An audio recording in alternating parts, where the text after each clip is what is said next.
నమస్కారం. రేపటి విశిష్టతని ఇప్పుడు చూద్దాం. రేపు 25వ తారీఖు ఏప్రిల్ నెల 2025వ సంవత్సరం శుక్రవారం. శ్రీ విశ్వావసునామ సంవత్సరం ఉత్తరాయణం వసంత ఋతువు అశ్విని కార్తె. రేపు చైత్రమాస బహుళపక్ష ద్వాదశి తిథి ఉదయం 11:44 వరకు. తదుపరి త్రయోదశి తిథి పూర్వభద్ర నక్షత్రం ఉదయం 8:53 వరకు. తదుపరి ఉత్తరాభద్ర నక్షత్రం. ఐంద్రం యోగం మధ్యాహ్నం 11:44 వరకు. తదుపరి వైధృతి యోగం. తైతల కరణం పగలు 11:44 వరకు. గరజకరణం రాత్రి 10:09 వరకు. తదుపరి వాణిజ్యకరణం ఉంటాయి.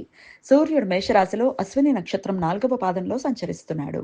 చంద్రుడు మీనరాశిలో సంచరిస్తాడు. నక్షత్ర వర్జం సాయంత్రం 5:31 నుండి 6:57 వరకు.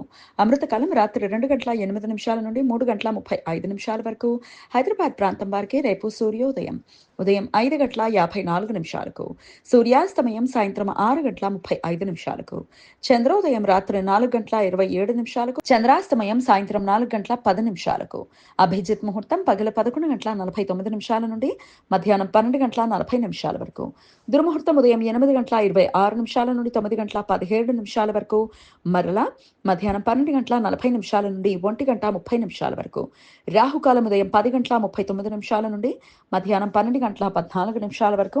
గుళిక కాలం ఉదయం 7:29 నుండి 9:04 వరకు. యమగండం మధ్యాహ్నం 3:24 నుండి సాయంత్రం 5 గంటల వరకు.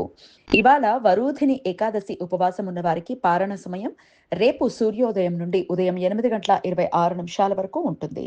రేపు ప్రదోష వ్రతం. ప్రతి త్రయోదశి ప్రదోష సమయంలో శైవ భక్తులు రుద్రాభిషేకం చేస్తారు. చంద్ర శుక్ర గ్రహాల మధ్య సమాగమనం రేపు ఉదయం 6:51 ఏర్పడుతుంది. మీనరాశిలో పూర్వభాద్ర నక్షత్రం 4వ పాదంలో సంచరిస్తున్న ఈ రెండు గ్రహాలు ఉత్తర ఆరోహణ క్రమంలో ఒకే 23:47 కోణ స్థితికి చేరుకుంటాయి. ఇదే సమయంలో శుక్ర గ్రహానికి దక్షిణ దిశలో 2:23 కోణ స్థితిలో చంద్రగ్రహం సంచరిస్తుంది. ఈ రెండు గ్రహాలు రేపు రాత్రి 3:44 26 తూర్పు ఆకాశంలో కనిపించడం ప్రారంభమయ్యి ఎల్లుండి తెల్లవారి వెలుగులో అంతర్ధానం అవుతాయి. చంద్ర శని గ్రహాల మధ్య సమాగమనం రేపు ఉదయం 9:53 ఏర్పడుతుంది.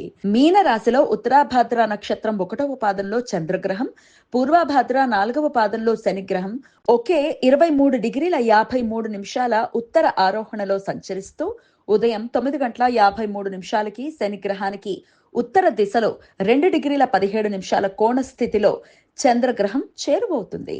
ఈ రెండు గ్రహాలు మన కంటికి రేపు రాత్రి 3:55 తూర్పు ఆకాశంలో కనిపించడం ప్రారంభమయ్యి ఎల్లుండి తెల్లవారి వెలుగులో అంతర్ధానం అవుతాయి.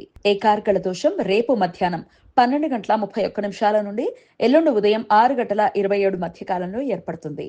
వైధృతి యోగం జరుగుతున్న సమయంలో రవి అశ్విని నక్షత్రంలోనూ చంద్రుడు ఉత్తరాభాద్ర నక్షత్రంలోనూ సంచరించే సమయంలో ఈ దోషం ఏర్పడుతుంది. ఈ దోష సమయంలో శుభకార్యాలు చేయడానికి అనుకూలం కాదు. ఈ సమాచారాన్ని మనకందించిన వారు మేడికొండూరు విశ్వనాథ్ ప్రసాద్ గారు. ఆయనకు కృతజ్ఞతలను తెలియజేస్తూ నారాయణ స్మరణతో సమస్త సన్మంగళాని భవంతు. నమస్కారం.